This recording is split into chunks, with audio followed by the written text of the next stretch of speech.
Muito bem, vamos lá. Nós vamos dar sequência no nosso estudo do livro Ação e Reação, de André Luiz, Psicografia do Chico. Nós vamos aqui para o capítulo número 16, Débito Aliviado. Nós vimos no capítulo anterior algumas considerações importantes de André Luiz, Silas e também Hilário a respeito das questões sexuais, baseados que eles estavam no outro capítulo que falava sobre as dificuldades criadas por atitudes relacionadas com a busca do prazer equivocado, da destruição de uma família, de um compromisso reencarnatório tão complexo que foi firmado entre todos eles, e a partir então desse cenário eles começaram a conversar sobre tudo que diz respeito à sexualidade. E nós tivemos então ali várias ideias que foram lançadas a respeito das energias criadoras que começam inicialmente aqui na fase mais inferior do nosso desenvolvimento, que é movido pelo instinto, pelo prazer relacionado com a matéria, até chegar à sublimação, onde o espírito busca então as suas conquistas. Foi falado sobre lei de causa e efeito, aplicado sobre todos aqueles que vivem de uma forma desequilibrada a sexualidade aqui no mundo material, nas lesões afetivas que foram provocadas, nos casais que optam por não terem filhos, e isso acaba muitas vezes comprometendo um planejamento reencarnatório, e também sobre o aborto, o aborto provocado, como nós vimos. Então, esses foram os temas abordados aqui nesse capítulo. O próximo, então, aqui no 16, como nós vimos, débito aliviado. Esse será o nosso roteiro de hoje. Bom dia, abraço. Então vamos lá. Em nossos estudos da lei de causa e efeito, não nos esqueceremos de Adelino Correia, o irmão da fraternidade pura. Na véspera de belo acontecimento que nos permitiremos narrar, visitamo-lo em companhia de Silas, que nos apresentou nas atividades de um templo espírita cristão. Ouvimo-lo em preciosos comentários do Evangelho, sob o influxo de iluminados instrutores, dos quais assimilava as correntes mentais com a docilidade confiante de um homem profundamente habituado à oração. Falava com maestria, arrancando-nos lágrimas pela emotividade com que nos tangia as fibras mais íntimas. Singelamente trajado, denotava a condição do trabalhador em experiências difíceis. Mas o estágio de prova a que parecia enredar-se era mais amplo. Adelino revelava longa faixa de eczema à pele à mostra. Certa porção da cabeça, os ouvidos e muitos pontos da face exibiam placas vermelhas, sobre as quais se formavam diminutas vesículas de sangue, ao passo que as demais regiões da epiderme surgiam gretadas, evidenciando uma afecção cutânea largamente cronicificada. Além disso, acanhado e tristonho, indicava tormentos ocultos a lhe dominarem a mente. Contudo, trazia nos olhos maravilhosamente lúcidos a marca da humildade. Vários amigos espirituais assistiam-no atentos. Doce velhinha desencarnada beirou-se de nós e, demonstrando gozar da intimidade do orientador de nossas excursões, falou-lhe afetuosa. Assistente amigo, venho rogar-lhe socorro em benefício da saúde de nosso Adelino. Noto-o mais incomodado ultimamente pela dor das feridas não cicatrizadas. Sim, sim, respondeu Silas cordialmente. O caso dele merece de todos nós especial carinho. Por que pensa ele nas necessidades dos outros, sem refletir nas necessidades próprias? Acrescentou a anciã comovida. O assessor de Druso prosseguiu com carinho. Aqui a gente lembra então, só recapitulando, Druso, diretor da Mansão da Paz, e Silas, um dos assessores, que coordenava então todas essas excursões que André Luiz e Silas participavam a título de aprendizado. Então, fiz aqui uma referência a Druso, para que a gente não esqueça também que ele se encontra na coordenação de todas essas atividades. O assessor de Druso prosseguiu com carinho. Dois de nossos médicos o vêm assistindo atenciosamente, quando se encontra ausente do vaso físico por influência do sono. E afagando-lhe a cabeça, esteja tranquila, Correia em breve estará plenamente restaurado. Bom dia, Andréia. Os múltiplos serviços da casa desdobravam-se eficientes, e Adelino, dentro deles, atraía-nos a atenção pela segurança espiritual com que se conduzia. Cercado pelas vibrações radiantes dos seus pensamentos, centralizados no santo objetivo do bem, afigurava-se-nos um companheiro vestido de luz. Então é interessante, né? Perceber que fisicamente ele apresentava aquela aparência humilde e também ali a sua saúde, né, da pele, né, dermatológica, ali comprometida, tendo a atenção dos espíritos amigos, mas, como mostrava para nós, cercado pelas vibrações radiantes dos seus pensamentos, centralizados no santo objetivo do bem, afigurava-se-nos um companheiro vestido de luz. Então a diferença do corpo físico para o corpo perispiritual, né, como nós já vimos também. Inclusive, né, pessoas que denotam, né, grande beleza física, muito apreciada pelas nossas convenções terrenas, né, mas espiritualmente um espírito degradado, um espírito ali demonstrando, né, as chagas morais explícitas ali na sua condição de inferioridade.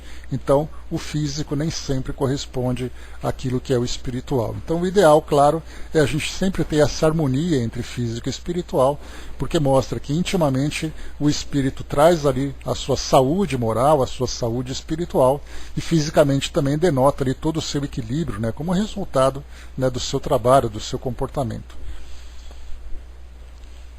Alguns instantes após o afastamento da velhinha, apareceu-nos simpático rapaz, igualmente já desenfaixado da matéria física, que, depois de saudar-nos, rogou reverente ao nosso orientador. Peço vênia para solicitar-lhe valioso obséquio. Fale sem receio. Ou seja, né, peço desculpa, peço licença para pedir esse auxílio. O jovem recém-chegado explicou de olhos úmidos.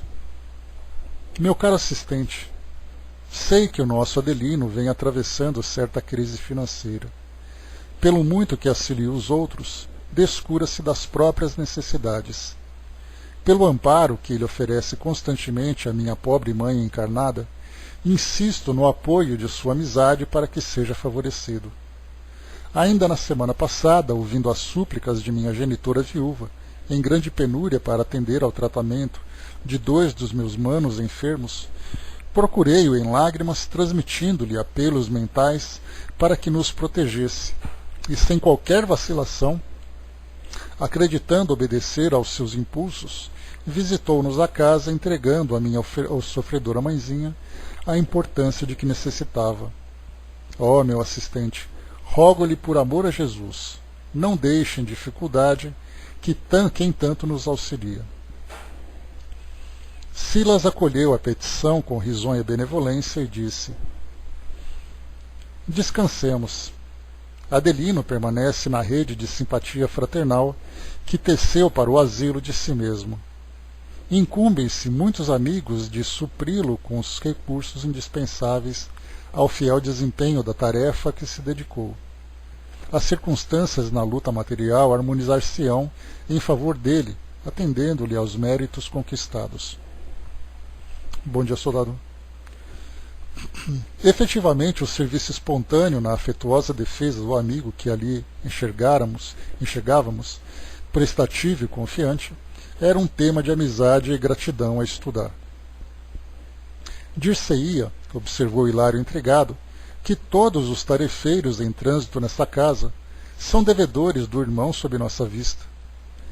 Sim, aprovou Silas paciente. Os créditos de Adelino são realmente enormes, não obstante os débitos a que ainda está preso. Cultiva, no entanto, a aventura de substancializar a fé e o conhecimento superior que os mensageiros de Jesus lhe confiam em obras de genuíno amor fraternal, ali granjearem larga soma de reconhecimento. Então aqui, como foi colocado para nós, né, nós vimos até quando, naquela ocasião em que esse pequeno grupo que nós acompanhamos aqui, fez aquela visita ali nos arredores da Mansão da Paz, encontrando ali aquele casebre, vocês se lembram, né, onde tinha ali um trabalhador, onde mantinha em reclusão 3 espíritos que estavam ali iniciando aquele processo de regeneração, apesar da condição de endurecimento que eles mostravam, né? Mas, como foi colocado para nós, aquele espírito, apesar da condição difícil em que ele se encontrava, mas mostrando já essa grande disposição de mudança, ele já começava então a angariar simpatias que iriam ajudá-lo na sua próxima encarnação. Então, quando foi colocado para nós, né, sobre essa formação de rede de simpatias, como não uma simpatia política, não uma simpatia de uma mera influência social, mas realmente ali uma simpatia sincera pelo trabalho, pela devoção, pelo auxílio que era prestado. Então era a mesma coisa que Adelino aqui mostrava também, né? Essa conexão que ia se formando, que fazia com que essa pessoa, então, centralizando essa rede de simpatias, né? Isso porque nós falamos dele, né? Mas a gente sabe que dentro dessa grande rede, cada nó representa uma pessoa que tem ali as suas conexões em torno, né? Então, acaba fazendo com que venha ali a simpatia do pensamento, venha a simpatia material quando necessário. Então, todos aqueles que vão ali conquistando essa amizade, né? Então a gente se lembra também daquela passagem que o Chico dizia, né, que o bem que você faz a alguém se torna seu advogado onde quer que você esteja. Então, seja no mundo físico, seja no mundo espiritual, né? Então, aqui, no mundo material, as pessoas próximas, né, sempre estão ali prestes a auxiliar quando se mostra necessário. E também no mundo espiritual, quando acontece, por exemplo, uma desencarnação, todo o auxílio vem através das preces. Então, aquelas preces que são direcionadas em memória daquele que desencarnou, que certamente traz ali um grande auxílio, né? Bom dia, professor. Então aqui colocou para nós, Então, os créditos de Adelino são realmente enormes, apesar dos débitos que ainda está preso, né? Então ele sofre de um lado, mas em compensação ele acaba compensando do outro. Logo após, o mentor amigo recomendou-nos aproveitar os minutos em atuação fraternal no Instituto Evangélico em que nos abrigávamos, até que pudéssemos tomar contato mais amplo com o servidor, cuja existência atual se desdobrava sobre os auspícios da mansão que nos patrocinava os estudos. Então, novamente aqui mais uma referência de um espírito que, encarnado, diante das suas provas e diante das suas expiações, era um espírito tutelado por essa instituição. Então, nenhuma encarnação aqui nossa vem aqui do espírito simplesmente de uma forma autônoma, né? O espírito vem sem qualquer vínculo com o mundo espiritual. Então nós temos ali o nosso ponto de origem, nós temos ali o ponto de acompanhamento e também temos o nosso ponto de retorno. Então, cada um de nós está relacionado com uma instituição no mundo espiritual, onde nessa instituição nós temos também ali o nosso círculo de simpatia e também aqueles que são os nossos orientadores, né? Muitas vezes um espírito que nem tem essa simpatia, mas ele acaba reencarnando, por exemplo, de um modo compulsório, trazendo ali seu sofrimento, seu endurecimento, mas mesmo assim ele continua vinculado a uma instituição e vinculado ali àquele que se torna o seu guia espiritual, mesmo vendo ali os seus tropeços, as suas dificuldades. Em face da simpatia que Adelino despertava igualmente em nós, acercamo-nos dele a fim de ofertar-lhe de algum modo o contingente de nossas forças na movimentação dos passes magnéticos que passará agora a administrar em favor de alguns enfermos. Então, enquanto Adelino aplicava passe em alguns enfermos, ele se tornava também ali um canal, né, de transmissão dos fluidos que eram enviados por André Luiz, Hilário e Silas, que participavam também desse trabalho. O soldado colocou, né, uma instituição brasileira, no caso, ou uma instituição, sim, um país estrangeiro. A gente lembra, seguindo ali, por exemplo, né, a referência mais fácil que nós temos para ilustrar essa ideia é o Hospital Maria de Nazaré, onde nós tivemos ali o Camilo Cândido Botelho, lá no Memórias de um Suicida, quando ele então, após a sua desencarnação como suicida, ele foi acolhido naquela instituição e ele estava vinculado a ela. E essa instituição ficava em Portugal, portanto assistindo os espíritos daquela região. E cada um de nós aqui também ligados a uma determinada instituição, né? E se um brasileiro vive há longo tempo no exterior, ao desencarnar irá para uma instituição estrangeira? Não sabemos, soldado. Qualquer tipo, poderíamos dizer que sim, poderíamos dizer que não, que o espírito faz um estágio fora e depois ele volta para o ambiente de onde ele veio. Nós não compreendemos ainda esse mecanismo, né? Mas certamente sabemos que nenhum espírito fica simplesmente sozinho, vivendo aqui solitário, né? Nós não sabemos de onde o espírito veio, nem o que ele foi fazer e nem como ele volta, né? Mas certamente nós temos que lembrar sempre, né, dessa tutela que todos nós temos no mundo espiritual. Mas são várias as situações que a gente vai tentando entender, né, como por exemplo nesse caso, né, um brasileiro que vive fora, ele vivendo fora, com aquelas relações, com aquelas pessoas, vivendo naquela comunidade, o vínculo dele se encontra de onde ele partiu, onde ele se estabelece. Então não deixam de ser questões curiosas, né, mas cada caso é um caso e nós não compreendemos ainda esse mesmo mecanismo. Era curioso pensar que nós mesmos, no primeiro encontro fortuito, nos sentíamos prontos a partilhar as tarefas, tão somente atraídos por sua irradiante bondade. A abnegação em toda parte é sempre uma estrela sublime. Basta mostrar-se que todos gravitemos em torno de sua luz, né? Então aqui esse parágrafo ele é algo muito importante porque nós vemos que os espíritos nos influenciam o tempo todo, né? E nós sabemos ali na questão 459, e de um modo geral vai se desenvolvendo nas demais questões, mostrando para nós ali, geralmente falando sobre influências negativas, processos obsessivos, de que forma que nós podemos nos livrar de uma má influência e tudo mais, mas também tem um lado positivo.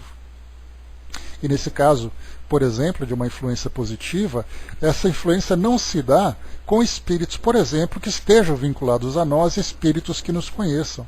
Basta apenas que nós estejamos numa situação promovendo o bem, por exemplo, que espíritos próximos que estejam relacionadas não conosco, mas com a situação em que nós estamos atuando, que será o suficiente para que eles então nos envolvam em suas vibrações, para nos fortalecer e colaborar para que aquele trabalho se desenvolva bem. Hoje nós vemos essa grande mobilização, não apenas aqui no nosso país, aqui nas nossas cidades, mas no planeta todo, em torno desse isolamento social, das pessoas tendo as suas necessidades, né, essas questões de trabalho sendo comprometidas, as pessoas ficando sem renda.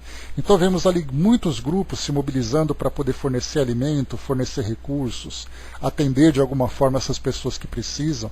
Então, por exemplo, né, supondo aqui que nós estejamos aqui na minha casa com grandes necessidades, aí então vem pessoas aqui nos ajudar, certamente os espíritos que estão ligados a nós terão simpatia por aquelas pessoas que estão auxiliando e vão procurar auxiliá-las da melhor forma. Então, essa influência se dá, essa influência fortuita, ocasional, se dá tanto do lado positivo como negativo. Se eu me encontro na rua promovendo ali algum tipo de baderna e eu encontro com um grupo de espíritos com esse mesmo objetivo, certamente eles vão nos envolver e potencializar cada vez mais ainda a nossa intenção de promover esse mal. Então, tanto positivamente como negativamente. E aqui nesse caso a gente viu Adelino trabalhando nessa área, nessa parte de aplicação de passes nas pessoas que procuravam assistência naquela instituição, e esse grupo de André Luiz se encontrava ali por acaso, e atraídos então por essa simpatia, pela irradiação que vinha por parte desse espírito, fazia então com que as forças se unissem em prol de um benefício maior. E apesar de eles não terem nenhum tipo de vínculo, nenhum tipo de conhecimento. Então isso é bom para pensarmos também de que forma que os espíritos atuam e de que forma que nós também, estando no mundo espiritual, poderemos atuar. Ou seja, um espírito que que tem uma tendência a promover o bem, ele vai encontrar o bem em qualquer oportunidade. Ele não precisa de uma escala de trabalho, ele não precisa de uma programação reencarnatória, basta apenas que surja uma situação, uma oportunidade, que essa oportunidade será bem aproveitada. O Brás colocou: estive consciente, é uma colônia onde fica 2 irmãos meus, né? Foi a maior emoção da minha vida, né? Mas me deixaram ir lá apenas uns 20 minutos mais ou menos, né? Me disseram chamar colônia São Bernardo, né? Tudo mais bonito. O gramado parece ter uma vida, né? A água parece mais pura, né? Bacana experiência, Brás. Então, assim, né, estando no mundo espiritual, surpresas, muitas surpresas, né, vão acontecer. Como nós já vimos, né, até comentei com vocês sobre aquelas comunicações do Espírito Alfredo, né, que trouxe algumas orientações, né, que foram transcritas aqui para o nosso conhecimento. Ele falava, né, que naquela passagem que foi perguntado para ele se ele conhecia Nosso Lar. E ele disse que não conhecia. E aí então, né, os encarnados da reunião ficaram surpresos, né? Mas como você não conhece o Nosso Lar? Ele falou: não, Nosso Lar não é uma cidade especial no mundo espiritual. Ela é apenas mais conhecida por causa da literatura, mas existem tantas e tantas colônias no mundo espiritual que nós sequer imaginamos a sua existência, que nós acreditamos que as que existem são apenas aquelas mencionadas nos livros. Então, quer dizer, existem colônias de vários tamanhos, com vários departamentos, né, como é o caso, por exemplo, da Mansão da Paz, que está vinculado ao Nosso Lar. Então, não pensemos, né, que poderíamos dizer, né, na visão do que o Alfredo colocou para nós, que o Nosso Lar seria talvez assim um ponto turístico no mundo espiritual, né? E esse ponto turístico é porque é famoso, aí a gente pode dizer para todo mundo: olha, eu estive no Nosso Lar, eu tirei fotos e coisa e tal, sem qualquer vínculo, né? É como se nós fôssemos para Paris, tirássemos fotos ali nos pontos turísticos, né, no Museu do Louvre, Arco do Triunfo, a Torre Eiffel e outros lugares, e depois voltasse para casa e mostrasse foto que nós estivemos lá. Aí a pergunta é: tá bom, você esteve lá, mas e daí? Nosso Lar é a mesma coisa, se tornou um ponto turístico que tem grande importância para os espíritos vinculados com o trabalho de Nosso Lar. Fora isso, é apenas turismo. Né? Então, existem muitas e muitas instituições que nós não imaginamos, mais próximos do que nós imaginamos ainda. Né? Só um instantinho aqui vendo, a Jane colocou, né, se fizermos contas, né, não é no Brasil a nossa primeira encarnação. Então temos amigos e inimigos em qualquer canto do mundo, isso pensando de grosso modo. O que a gente vai fazendo, né, Jane, é fortalecendo os laços nessas encarnações mais atuais, né? Mas certamente nós temos vínculos aí espalhados pelo mundo afora, daqueles espíritos, daqueles amigos que foram amigos temporários, aqueles amigos que aprofundaram essa relação, que temos contato até hoje, né? Então as coisas vão se espalhando cada vez mais. Dudu colocou: estive numa colônia chamada São Luís, só para estudos, né? Bacana. O Hermes colocou, né, colônia Fraternidade Branca sobre Porto Alegre, né? Tem alguns vídeos, né, no YouTube, por exemplo, que algumas pessoas fizeram algumas pesquisas em muitos livros, não apenas espíritas, mas livros assim considerados espiritualistas, que trazem uma relação de várias instituições, com vários perfis de trabalho, né? Instituições voltadas para tratamentos de saúde, outros para estudos, outros para recuperação de espíritos em desequilíbrio. Então eles trazem assim vários nomes, né? Não temos como dizer que é verdade ou que não é verdade, né? A gente vai se aproximando mais daquelas colônias que são mais conhecidas, né? Principalmente nos livros que são não populares, mas livros que trazem um conceito de maior seriedade, né? Um conceito doutrinário mais sólido para nós, né? Então a gente pega, por exemplo, Nosso Lar, nós temos também livro de Caibar Schutel, nós temos de Eurípides Barçanufo, temos de sei lá, tantos autores, né, que vão trazendo para nós nomes importantes, né, mas são livros que divulgaram uma experiência que aconteceu num ambiente no plano espiritual, mas mais uma vez não significa que seja uma exclusividade, só exista aquela instituição. Bom dia, Otávio. Imaginemos, por exemplo, quantas e quantas colônias existem em países da América do Sul. para acolher os encarnados e desencarnados, né, que daquela região, no Uruguai, no Chile, no Paraguai, na Argentina, na Colômbia, na Venezuela, na África, na Austrália, quantas e quantas são?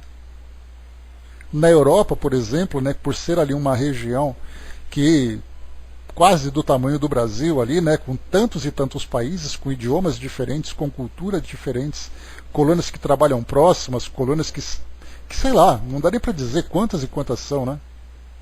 Mas aquelas que são mais conhecidas a gente vai tendo ali um pouco mais de afinidade. Mas é sempre importante ter muito cuidado, porque esses livros, né, que trazem para nós assim ilustrações do mundo espiritual, nem sempre são livros que podemos dizer assim que não que não sejam confiáveis, mas que trazem assim um endosso de que realmente as coisas acontecem daquela forma, né, naquele local, que tem aquele tipo de trabalho, né? Então acaba se tornando para nós algo bastante confuso, né? O Hermes lembrou aqui na Bahia, em Brasília, né, de Goiânia até Brasília, então são muitas as citações que são feitas, né?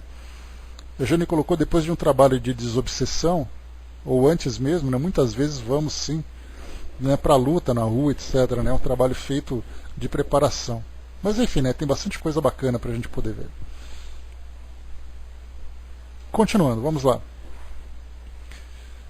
Então, como eu coloquei para vocês aqui, né, basta mostrar-se para todos, basta mostrar-se para que todos gravitemos em torno de sua luz. Então, para aqueles que, de alguma forma, mostram, né, um equilíbrio espiritual maior. Continuando, vamos lá. Fim do serviço da noite, Silas e nós acompanhámo-lo ao reduto doméstico. Esperava-o no limiar a genitora, que evidentemente ultrapassava os 60 de idade. Silas deu-se pressa em nolo apresentar, explicando: é nossa irmã Leontina, carinhosa mãe de Correia, mãe e amiga a tutelar-lhe a existência. Reparando na avançada madureza do amigo que nos tomava a atenção, meu colega indagou: Adelino não é casado?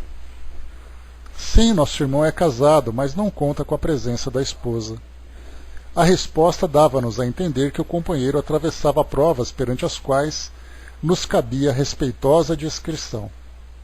Aqui também um detalhe interessante, né, que enquanto acontece essa apresentação de Adelino, né, sobre a sua vida pessoal, nós vemos aqui o cuidado que os espíritos têm em tratar questões pessoais, né, se ele era casado, mas não contava com a presença da esposa. Então, quer dizer, não importa o que o espírito está vivendo, mais ou menos seria assim, né, são assuntos que dizem respeito a ele, que não cabe nenhum tipo de intromissão, de avanço, né, que poderia gerar algum tipo de constrangimento. Então basta apenas que eles se aproximem com um objetivo específico a que eles estão ali envolvidos. Exatamente, o respeito é fundamental. Os espíritos elevados, né, os espíritos mais esclarecidos, são muito cuidadosos com relação a isso. E isso se dá principalmente também, e assim deve ser, nas próprias reuniões de atendimento a espíritos sofredores, a espíritos obsessores. Muitas vezes são feitas, né, a título de curiosidade, porque é uma curiosidade natural que todos nós temos, nós então fazemos perguntas aos espíritos que não interessam naquele momento, mas nós perguntamos pelo hábito de perguntar. Conhecer o espírito, saber de onde vem, saber o que ele fez, por exemplo, né, ou seja, não importa o que o espírito fez, o que importa é o que o espírito necessita naquele momento. Se há necessidade de um aprofundamento para conhecer um pouco mais da sua história, e essa história diga respeito àquilo que está acontecendo naquele momento, aí sim isso é feito de um modo muito cuidadoso. Então, quantas e quantas vezes em reuniões mediúnicas, né, aqueles que são doutrinadores, aqueles que são participantes da reunião, querem conhecer o espírito, querem conhecer sua história, saber quem ele foi, saber o que ele fez, de onde ele veio, como é que foi a sua última encarnação. Então, a gente começa a fazer perguntas e perguntas e perguntas, entrando num campo da indiscrição. Então é importante ter essa sensibilidade. Você vai até onde precisa. Onde não precisa, você vai. Quando você ultrapassa esse limite, você pode gerar ali constrangimento, né? Então, Seguindo aqui conosco, vamos lá, só um instantinho. Bom dia, Devaldo. Aqui, disciplina para manter a linha direcional da mente, né? Mas você sabe, Jane, também, que isso diz respeito à própria educação que nós trazemos da nossa vida pessoal. Porque muitas vezes a gente leva para o trabalho feito no centro espírita a mesma conduta que nós temos aqui na nossa vida comum. Então, se nós temos ali aquela ideia, e a gente vê, por exemplo, que isso é disseminado o tempo todo, você tem acesso às redes sociais, você tem acesso a comunicadores, todo mundo expondo a sua vida, e de repente sai uma notícia de que fulano se envolveu com ciclana e acontece alguma coisa, você clica para saber da notícia, você quer saber um pouco mais, você fica intrigado com aquilo que acontece na vida das personalidades, e aí você vai para um centro espírita fazer um trabalho como esse, por exemplo, e não sabe diferenciar uma coisa da outra. Que é tão natural você saber o que acontece na sua família, fazer aquelas perguntas indiscretas, né? Olha, fulano falou tal coisa, mas por que ele falou isso? O que aconteceu entre eles e tal? Então aquela coisa da fofoca, da curiosidade, da indiscrição, esses são elementos que fazem parte do nosso cotidiano. E nesse trabalho feito num ambiente tão especial, como é o caso de assistência a espíritos sofredores, como acontece em outras profissões que nós temos hoje, um psicólogo, um médico, alguém que trabalha ali algum tipo de terapia, tem que saber até onde você pode ir. Então isso faz parte de uma educação da nossa vida pessoal, uma educação moral, que acaba depois sendo levado para esse trabalho. Não é o contrário, você não tem um comportamento liberal fora do ambiente como esse, e dentro do centro espírita, então você se comporta diferente. No caso, por exemplo, não existe algo que exige maior discrição, por exemplo, do que o trabalho do atendimento fraterno. Onde aquela pessoa vai, ela conta ali sobre a sua história, ela se abre. Inclusive, há a necessidade de você conter a pessoa para que ela não ultrapasse o limite da sua exposição. Nós já passamos por isso em trabalhos que nós fazemos, né, de atendimento fraterno, em que a pessoa começa a contar mais do que precisa. A gente fala, não tem necessidade de você ir além disso. Eu só quero saber o que você precisa agora. Não precisa contar a sua história, não precisa contar, porque a pessoa quer desabafar, ela quer falar e coisa e tal, né? Então, é muito importante essa descrição. Né? Pior eu vi médiuns dizendo, né, que as panelas da cozinha estavam incomodando, né? Onde estava a concentração, né? Pois é, tem que ficar ali centrado, né? Não tem jeito. Sim, soldado, faz parte da nossa natureza, né? Então, como eu falei para vocês, é parte da educação. Mas nós precisamos então focar nisso, ter aquele alerta na nossa consciência de saber quando nós estamos passando do limite, né, por mera curiosidade, e quando os outros estão se expondo além do necessário. Porque não é o fato de alguém querer dizer alguma coisa que você precisa permitir que ele diga tudo aquilo. Né? Porque nós acabamos assim nos envolvendo em situações que não nos dizem respeito. Mesmo que a pessoa queira fazer isso, né? Não precisa contar. Não precisa ir além disso. Não precisa expor ali a sua intimidade diante da situação. Bom trabalho, Eve. Continuando, vamos lá.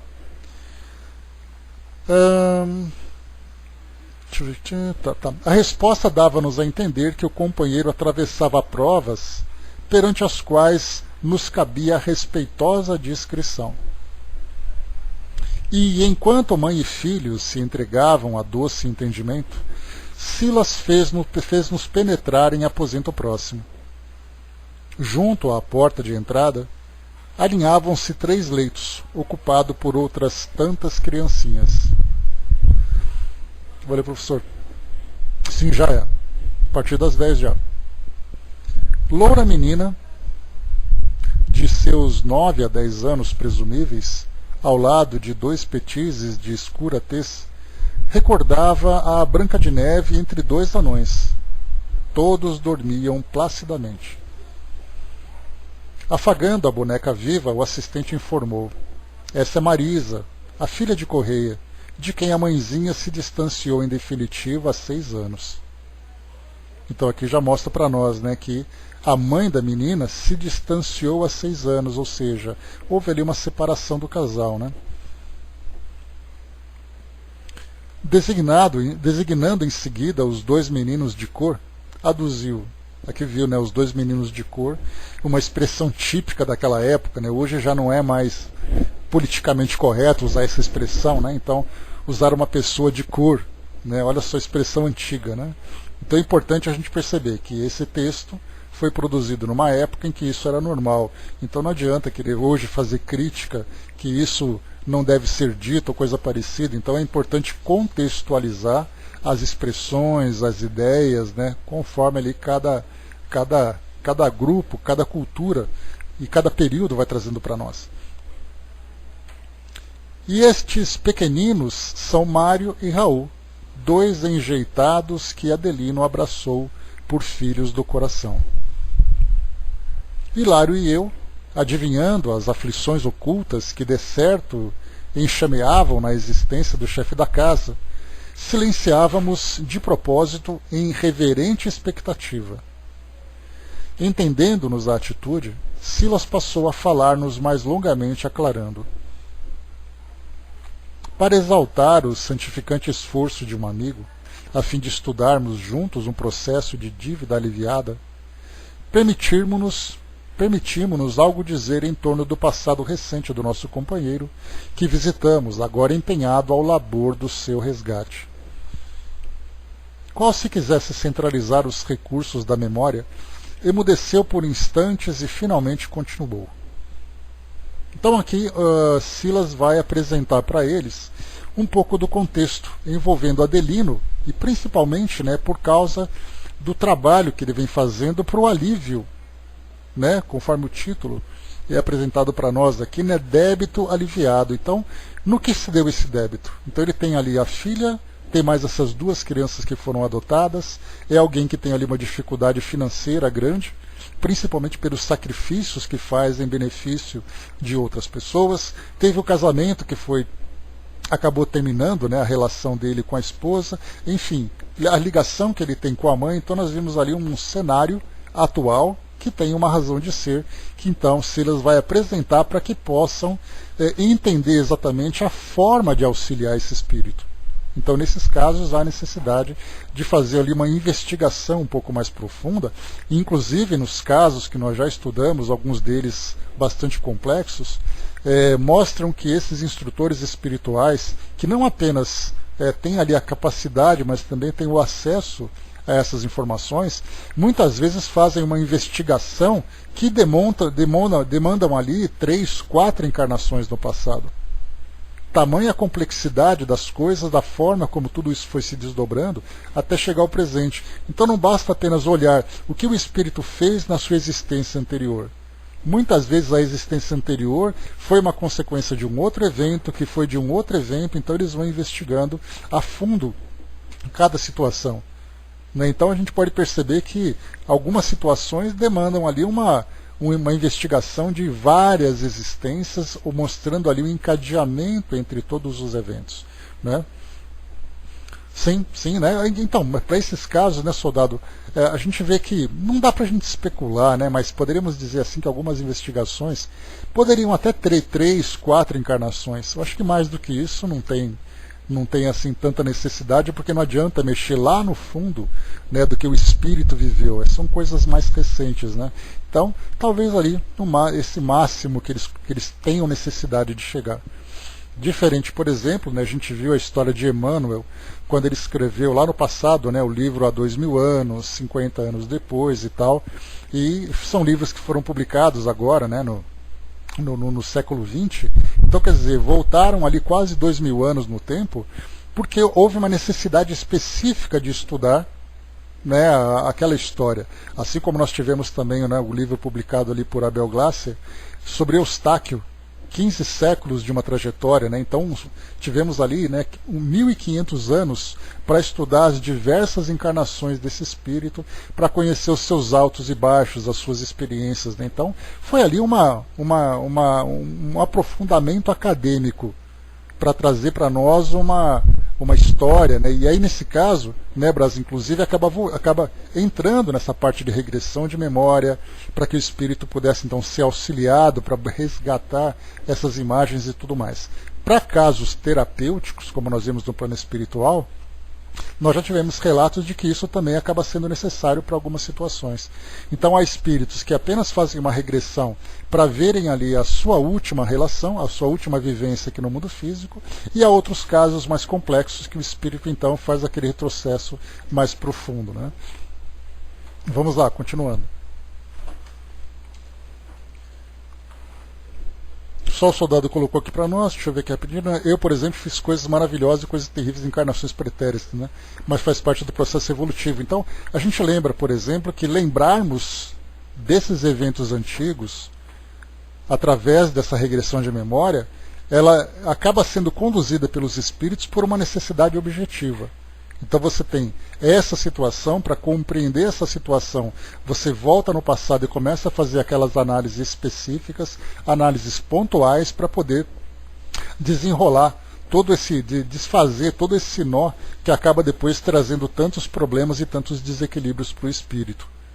Mas muitas vezes essa regressão de memória feita apenas a título de curiosidade vai fazer com que o espírito se encontre com situações do passado que vai piorar a sua condição atual.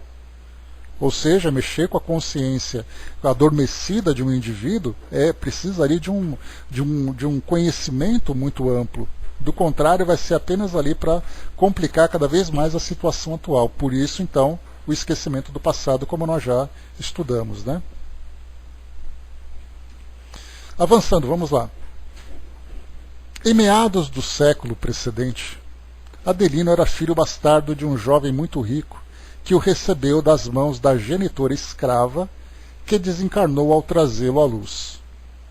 Martim Gaspar, um moço afazendado, que lhe foi pai solteiro, era homem de coração enrijecido, muito cedo acostumado ao orgulho tiranizante em face da incúria do lar em que nascera. Abusava das donzelas cativas a seu talante, e em muitas ocasiões vendeu-as com os próprios filhos recém-natos para lhes não ouvir os choros e petitórios.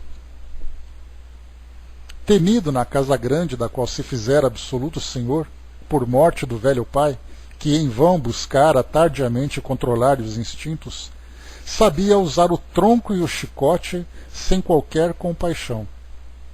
Era execrado pela maioria dos servos e bajulado de quantos lhe obtinham os favores, a troco de lisonja servil.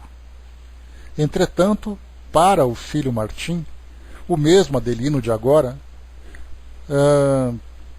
a sua ternura e dedicação não mostravam limites. Inexplicavelmente, para ele mesmo, amava-o com desvelado enternecimento, a ponto de providenciar-lhe educação esmerada da própria fazenda.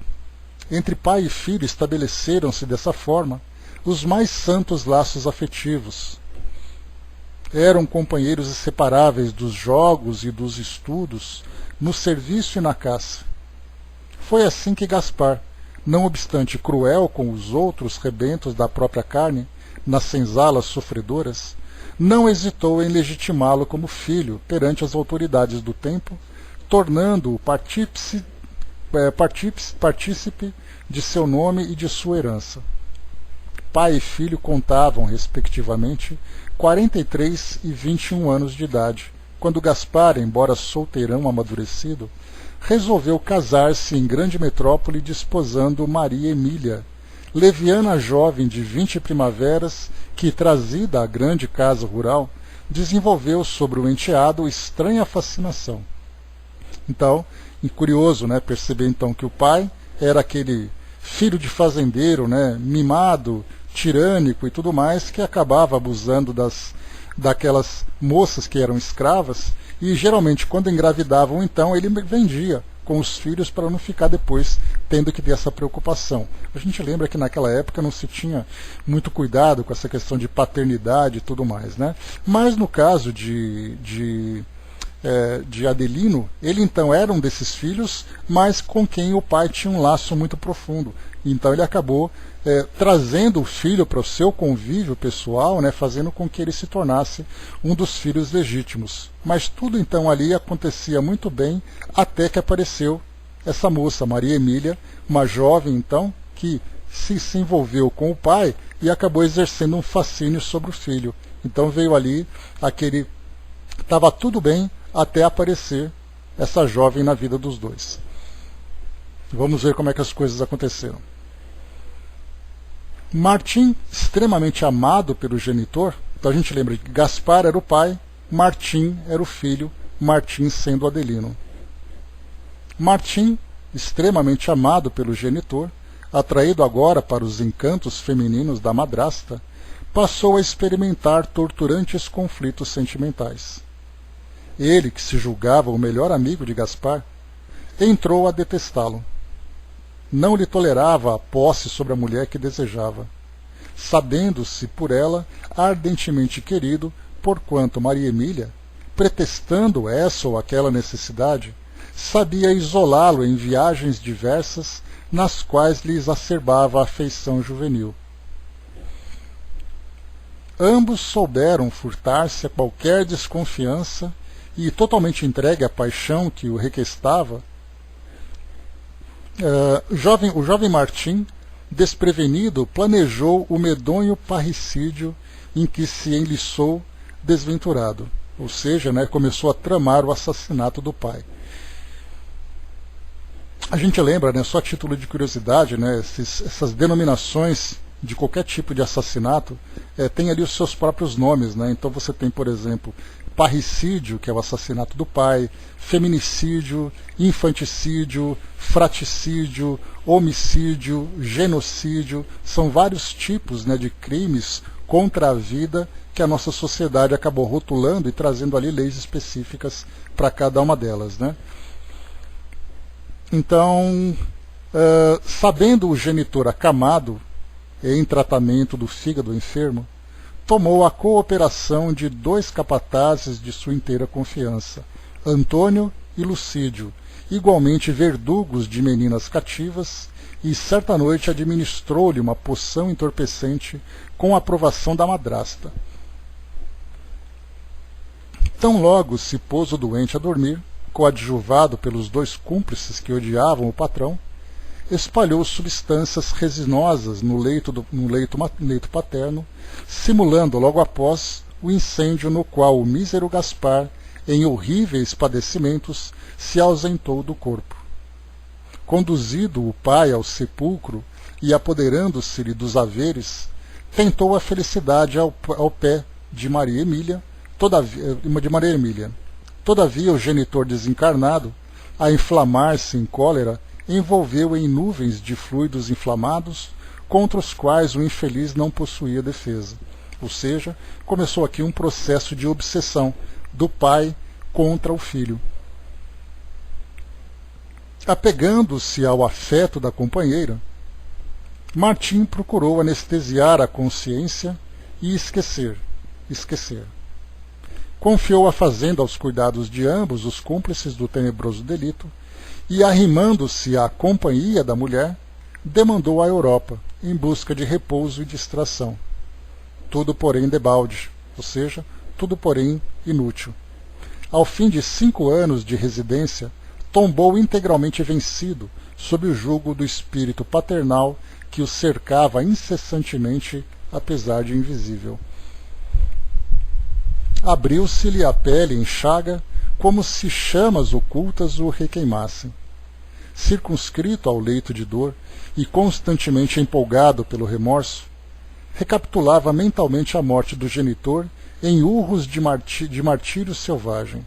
Aqui só para a gente lembrar que no caso aqui, por exemplo, abriu-se-lhe a pele em chaga, como se chamas ocultas o requeimassem. Há processos obsessivos em que a ação de um espírito obsessor acaba sendo tão intensa que faz com que a própria mente crie essas lesões.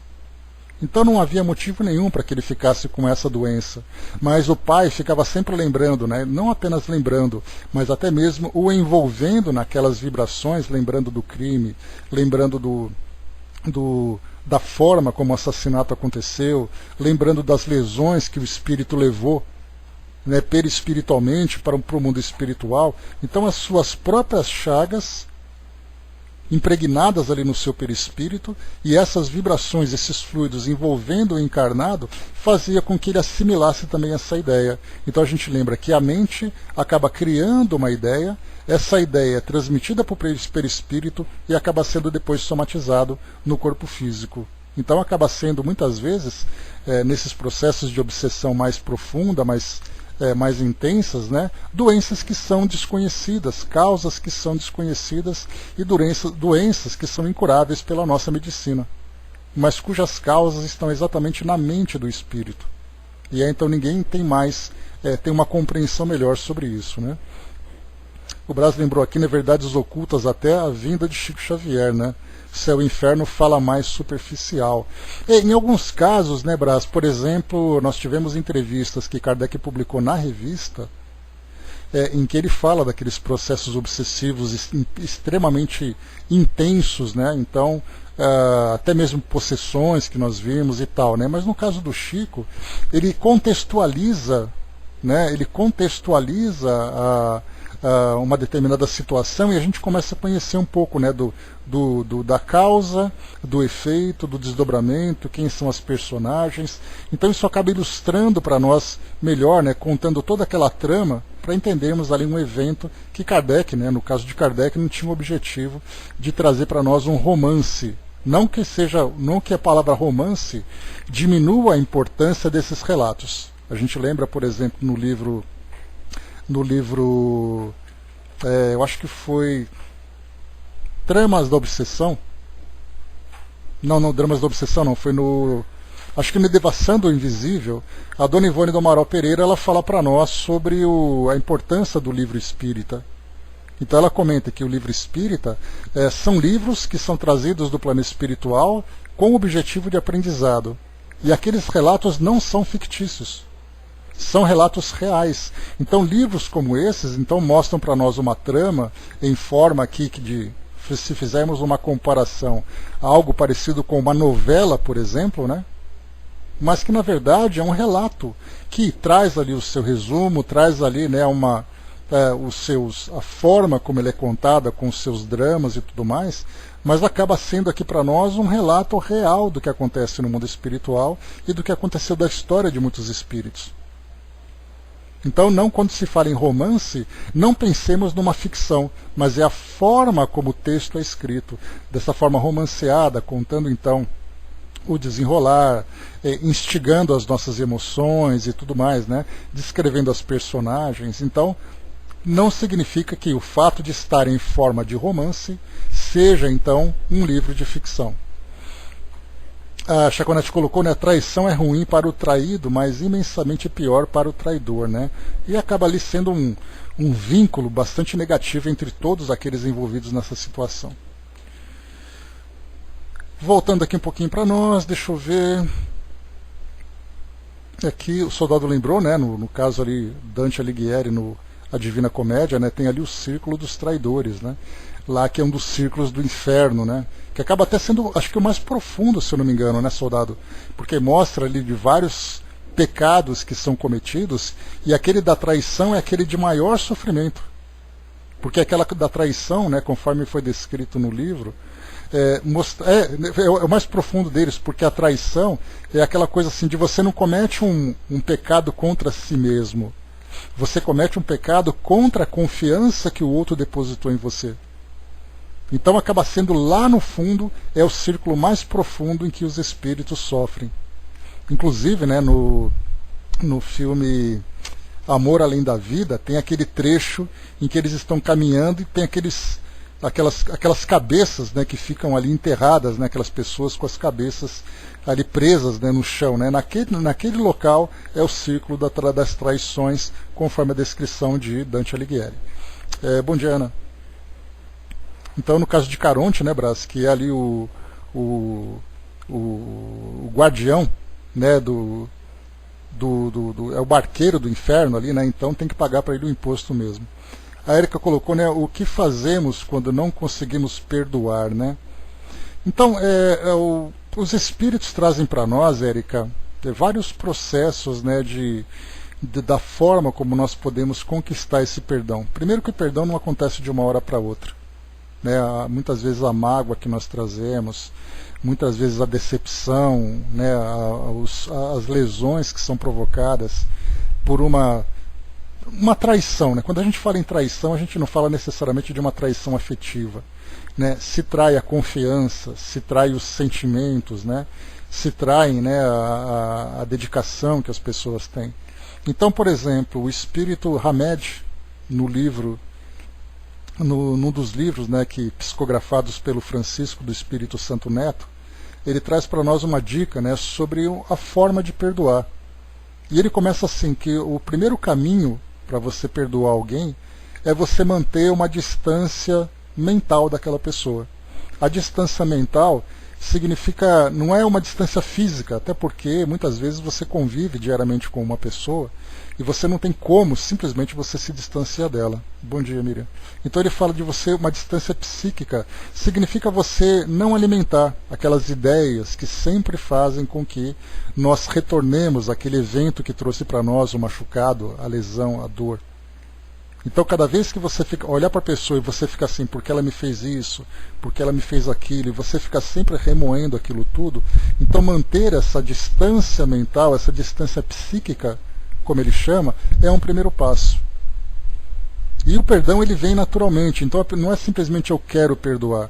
O perdoar é parte de um processo. Então eu quero perdoar, quando a gente toma essa decisão, o processo começa a acontecer. Há aqueles que perdoam com mais facilidade, há aqueles que demoram mais para perdoar, há aqueles que ainda trazem um sentimento de vingança. Então cada um tem o seu próprio tempo. Então o importante é, olha, eu não consigo me aproximar agora, mas o que eu posso fazer é não desejar, pelo menos, o mal, me vingar daquilo que ele fez. E deixar que os nossos corações, então, vão se transformando através desse esforço que a gente vai fazendo, né? Então, é um processo difícil, cada um tem o seu próprio processo. Depois, inclusive, vocês podem, uma dica que eu posso dar para vocês, existe o site kardec.tv, bem simplesinho de decorar, kardec.tv, ele é um site do programa Transição. E o Transição ele foi feito pela Federação Espírita Brasileira. E lá nós temos muitos vídeos, se buscar ali na caixa de busca, vai encontrar ali, por exemplo, colocar perdão. Vai aparecer vários vídeos falando sobre o que é o perdão, o que é o auto-perdão, orientações de vários estudiosos que vão trazendo para nós temas importantes a respeito do perdão, né? Então nos ajuda nessas reflexões. Então o que vale, na verdade, assim, é o esforço e é o caminho que nós podemos seguir para tentar encontrar a melhor forma de lidar com aquela situação, né? Então não existe uma receita pronta, é um processo que cada um tem que buscar. Então essa recomendação fica ali como dica para começar ali algumas reflexões importantes. A Jane colocou, né, tantos exemplos, ensinamentos vêm para nós, né, mas ainda continuamos com frases prontas e sem a modificação necessária, assim como não poderei reformar o mundo, né, ou que significará uma gota d'água no oceano.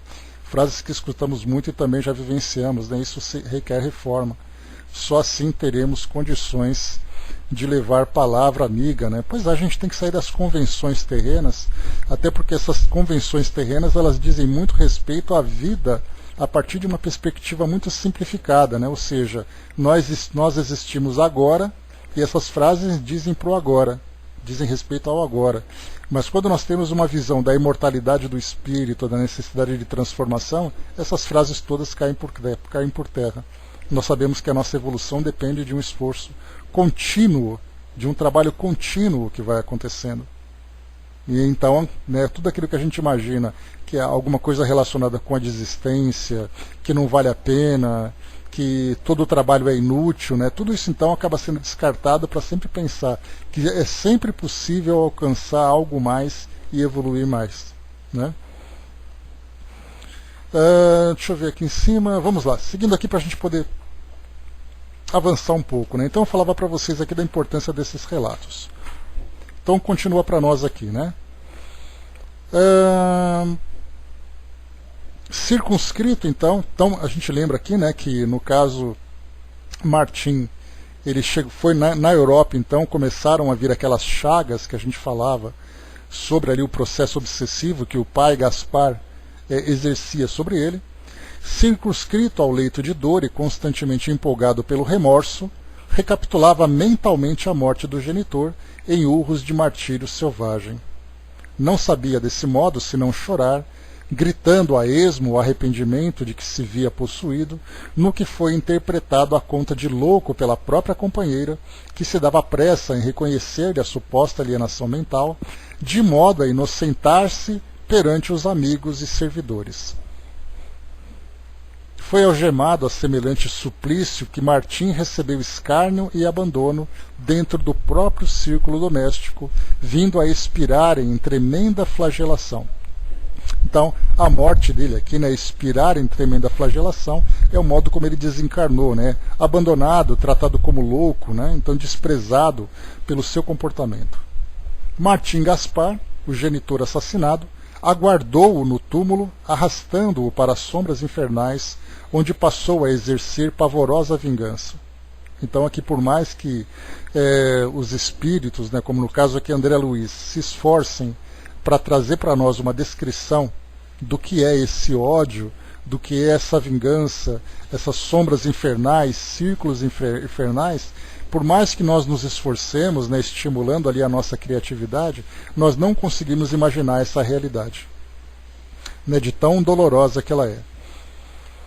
O desditoso filho desencarnado sofreu terríveis humilhações e indescritíveis tormentos durante 11 anos sucessivos em cárceres de treva, até que, amparado por mensageiros de Jesus, que lhe promoveram o resgate, ingressou em nosso instituto, ao que fui informado, em lamentável situação. Então a gente viu, aconteceu a desencarnação, ele foi perseguido, sofreu durante 11 anos, e aí então foi acolhido na Mansão da Paz. E aí então a gente já teve, né, vários relatos de espíritos que passaram por diversas situações, que depois acabaram sendo acolhidos na Mansão da Paz, e ali começaram um processo de regeneração. Um processo de regeneração psíquica, a gente pode colocar mais ou menos como André Luiz, quando ele foi recolhido em nosso lar, passando por aquele processo terapêutico de se fortalecer. Aquele relato de Camilo Cândido Botelho, quando ele foi acolhido no Hospital Maria de Nazaré, vindo do Vale dos Suicidas, e outros relatos de espíritos que sofreram bastante. Então, foram acolhidos, aí começa esse processo terapêutico. E a gente lembra que esse processo terapêutico, nós já estudamos aqui, bom dia, dona Miriam, ele tem ali dois aspectos importantes. Primeiro é o aspecto fluídico, onde o espírito, então, através de uma fluidoterapia, ele começa então a se regenerar. E ao mesmo tempo nós temos um processo psicoterapêutico, onde os espíritos então atuam na mente do indivíduo, fazendo com que esse processo de regeneração comece então de dentro para fora. E aí então cada espírito vai ter ali uma receptividade diferente dessa terapia, cada espírito vai reagir de uma forma diferente, num tempo diferente. Então André Luiz, nós tivemos ali uma recuperação bastante rápida, enquanto Camilo Cândido Botelho passou ali por um processo difícil, até pela própria condição de suicida, né? Deixa eu ver aqui, Ana colocou, né, uma amiga há pouco tempo me disse que os espíritas tinham formado uma espécie de máfia espírita, né? É a opinião de cada um, de acordo com a experiência de cada um, né, Ana? Algumas vezes nós temos ali espíritas que têm ali situações, experiências frustrantes que acontecem em casas espíritas, em círculos, né? Mas generalizar assim é bastante problemático, né? Assim como nós temos assim máfias que acontecem em todo lugar, porque são espíritos encarnados que trazem ali os seus interesses, suas crenças e tudo mais. Continuando, vamos lá? O Braço colocou rapidinho aqui, né? Um espírito uma vez me passou um susto. Eu morava em fazenda e que eu passaria a ser pedinte nas ruas de Louisiana, né? Ao vir para a cidade para estudar, para ser esse maior pedinte nas ruas para salvar um orfanato, né? Só aí entendi a brincadeira de mau gosto. Pois é, Braço. Cada uma, né? Continuando, vamos lá.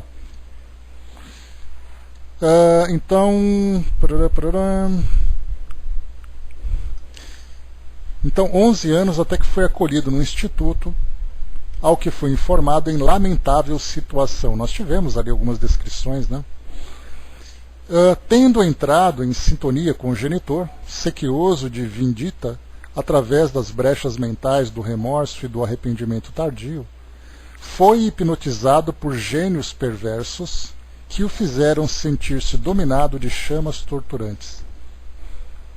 Fixada a imaginação dele em semelhante quadro de angústia, o próprio Martim nutria com o pensamento culposo as labaredas em que se torturava sem consumir-se, até que foi convenientemente aliviado e socorrido por nossos instrutores através de recursos magnéticos que lhe sanaram o doloroso desequilíbrio. Então nós vimos assim, né, começou com recursos magnéticos e também psíquicos, né, porque ele se torturava com aquelas lembranças. Então havia necessidade dele mudar esse modo de pensar. E somente através, né, de ideias novas, de ideias renovadas, de um auto-perdão, do perdão também, começa então essa mudança. Devotou-se então, depois de melhorado, aos serviços mais duros de nossa organização, conquistando com o tempo apreciáveis lauréis que lhe valeram a volta à esfera humana com o direito de iniciar o pagamento da larga dívida em que se onerou desavisado.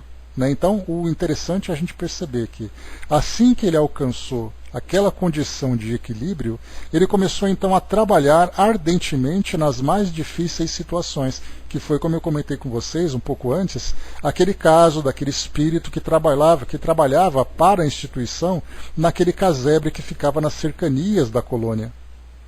E aí então ele começava ali, naquele processo de mudança, é um processo longo, é um processo demorado, quando o espírito começa então a sentir realmente o efeito dessa transformação. E aí sim ele se encontra em condições de recomeçar. E aí a gente lembra que tem ali espíritos que demoram muito tempo, tem espíritos que se regeneram de um modo mais rápido. Mas certamente ali, não apenas a falta de perdão, mas muitas vezes a falta... Pessoal, vamos para o texto. Muitas vezes a falta do auto-perdão é a pior parte. Porque o auto-perdão faz com que o indivíduo se torture e não há nada que possa ser feito vinda do exterior, a não ser pelo próprio indivíduo. Se ele não se transforma, se ele não reconhece ali o equívoco praticado e não reconhece a capacidade de se regenerar, ele vai ficar se consumindo durante muito tempo, a tal ponto, dependendo da forma como ele se fecha dentro dessa ideia, que ele começa então a entrar naquela questão de introspecção cada vez mais profunda, e a gente pode chegar inclusive naquelas descrições que chegam para nós de ovoides, de espíritos ali que trazem grande dificuldade de despertamento. Vimos ali inclusive lá nos Mensageiros, né, naquela passagem que André Luiz relata, aqueles milhares de espíritos vivendo ali numa situação de inconsciência da realidade fora deles, porque suas mentes estão fixadas naquela monoideia, e é naquela monoideia que eles se consomem. Continuando, cultuando a prece com a renovação do mundo íntimo. Então olha só, renovação do mundo íntimo é parte também do processo terapêutico. Renasceu de espírito inclinado à fé religiosa, ardente e operante, encontrando no Espiritismo com Jesus, ao influxo dos amigos desencarnados que o assistem, precioso campo de fortalecimento moral e trabalho digno, no qual tem sabido estender, com louvável aproveitamento das horas, o seu raio de ação no estudo edificante e na caridade pura, atraindo em seu favor as mais amplas simpatias por parte de irmãos encarnados e desencarnados, que lhe devem generosidade e carinho. Então, nós acompanhamos desde o erro até ali a autotortura, e a tortura que ele sofreu também, e agora nós vimos então a regeneração e aquela fase em que ele começa a angariar aquela simpatia, ele começa então a tecer aquela teia de amizades e simpatias que vão favorecê-lo na nova encarnação. Atirado a imensas dificuldades materiais, desde cedo cresceu órfão de pai, de vez que não valorizou no passado a ternura paterna, lutando com extrema pobreza e com enfermidade constante. Custodiado, porém, por benfeitores de nossa mansão, foi conduzido a um templo espírita ainda muito jovem, onde, submetido a tratamento da epiderme esfogueada, entrou no conhecimento de nossa renovadora doutrina. Aqui quando ele fala, né, sobre epiderme esfogueada, não tem aqui para nós o diagnóstico de qual era exatamente a doença, né, a patologia que o afetava, mas certamente estava relacionada com o assassinato que ele praticou, que foi exatamente fazer com que o pai morresse ali, né, desencarnasse queimado. A leitura dos princípios espíritas ao sol do Evangelho do Senhor constituiu para ele recordações naturais dos ensinamentos assimilados em nossa casa antes da reencarnação. Então isso aqui é bacana colocar, porque mostra que muitas vezes quando nós chegamos aqui no mundo físico e começamos a estudar determinada filosofia, nós não aprendemos a filosofia, nós apenas relembramos dela. Então, assim, na verdade, é uma recordação daquilo que foi estudado. E como mostrou para nós aqui, né, nesse caso, ele começou então a recordar dos ensinamentos que ele tinha absorvido aqui, lá na colônia, né, no caso, aprendendo, né, a base filosófica para a sua transformação moral. Desde aí, aceitou nobremente a responsabilidade de viver e buscou, acima de tudo, aplicar a si próprio as diretrizes regeneradoras da fé que abraça. Disciplinou-se. Rendeu sincero preito às suas obrigações e, não obstante os entraves orgânicos, muito moço se dedicou às representações comerciais de cujos labores retira os abençoados recursos que sabe repartir com necessitados numerosos, reservando para si tão somente o indispensável. Não é rico da terra, na acepção do conceito, mas um trabalhador da fraternidade que sabe dar o próprio coração naquilo que distribui.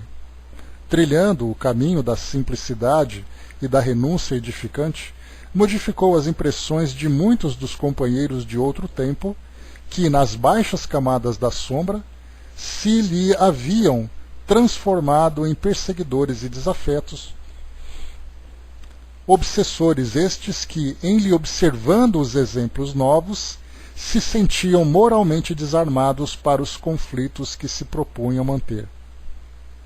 Então, aqui como é ensinado para nós também, quando alguém chega, por exemplo, a um centro espírita com uma condição, na condição de obsediado, a primeira recomendação que é feita, claro, naturalmente, é ali o trabalho de passes, para que ele possa, então, se libertar daqueles fluidos negativos que o envolvem, né, trazendo aquele prejuízo, mas principalmente o trabalho de evangelização, para mudar ali a sua condição mental, mas mais ainda que isso, o trabalho de caridade. Porque, conforme ensinam para nós os espíritos, mesmo que o indivíduo seja constantemente assediado por obsessores, o bom exemplo que ele mostra com essa disposição de mudança, do resgate de si próprio, do arrependimento dos erros que foram praticados no passado, acabam, como é colocado no texto para nós aqui, desarmando esses perseguidores. Então, mesmo que isso aconteça, claro que existem ali os perseguidores que são obstinados, né, que mesmo diante de uma mudança como essa, eles preferem não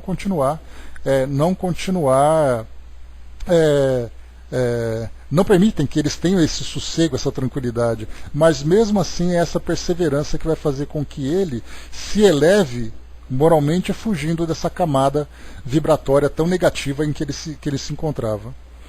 Né? É assim que não deixa de ressarcir as suas culpas, sofrendo-lhes o agravante em si mesmo. Entretanto, pelos valores que entesoura, devotado ao bem alheio, resgata o pretérito com alívio possível, ganhando tempo e adquirindo novas bênçãos. Ajudando aos outros, desbasta dia a dia o montante de seus débitos, de vez que a misericórdia do Pai Celestial permite que os nossos débitos, os nossos credores, atenuem o rigor da cobrança. Observem que os nossos credores atenuem o rigor da cobrança sempre que nos vejam oferecendo ao próximo necessitado aquilo que lhes devemos. Um instantinho. Tá, só para finalizar aqui então esse trecho de hoje.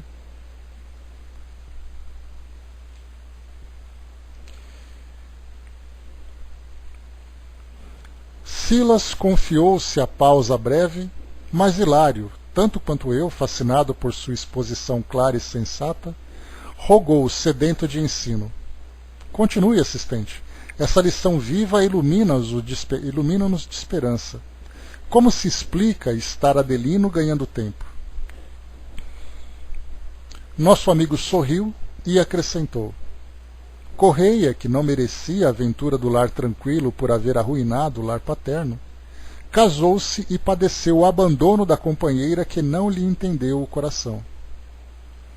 Avançando para a terna Marisa, que dormia, acentuou: Assim, pela vida útil a que se consagra e pela caridade incessante que passou a exercer, atraiu para junto de si, como filha de sua carne, a antiga madrasta que desviou dos braços paternais, hoje reencarnada junto dele para reeducar-se ao calor de seus exemplos nobres, guardando a dor de saber-se filha de pobre mulher que renegou o tálamo conjugal, tanto quanto ela mesma o desprezou no passado recente.